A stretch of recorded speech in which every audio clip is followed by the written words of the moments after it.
आइए आज कब्रों की ज़ियारत के मौजू पर एक नज़र डालते हैं। अच्छा, ये एक ऐसा मौजू है जिस पर मुसलमानों में अक्सर बहुत गर्मा गर्म बहस होती है, और इसकी वजह यह है कि इसका सीधा ताल्लुक तौहीद यानी अल्लाह की वादानियत के बुनियादी अकीदे से जुड़ा है। तो सवाल यह है कि इख्तिलाफ है कहाँ। पहली बात तो ये समझ लें कि खुद कब्रों पर जाना, इसमें कोई मसला नहीं, ये जायज़ है। बल्कि दिलचस्प बात यह है कि शुरू में पैगंबर मोहम्मद सल्लल्लाहु अलैहि वसल्लम ने इससे मना किया था, लेकिन बाद में इसकी इजाज़त दे दी। क्यों? क्योंकि ये आपको आखिरत की याद दिलाता है। मकसद बहुत सादा है, मरने वाले के लिए दुआ करना और अपनी मौत को याद रखना। दूसरी बात, असल बहस तब शुरू होती है जब हम ये देखते हैं कि कब्रों पर क्या हो रहा है।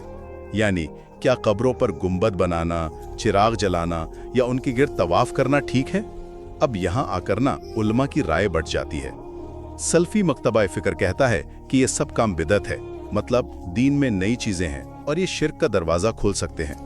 लेकिन दूसरी तरफ बहुत से सुन्नी और शिया उलमा का मानना है कि नेक लोगों की कब्रों पर ये तामीरात शिर्क नहीं, बल्कि ये तो उनकी इज्जत और एहतराम की एक निशानी है। और तीसरी और आखिरी बात, यहाँ एक बहुत ही बारीक लेकिन बहुत अहम फर्क को समझना जरूरी है, और वो है दुआ करने का तरीका। एक चीज है तवस्सुल, इसका मतलब है कि आप किसी नेक बुजुर्ग का वास्ता देकर अल्लाह से दुआ मांगे। ये ज्यादातर उलमा के नजदीक ठीक है।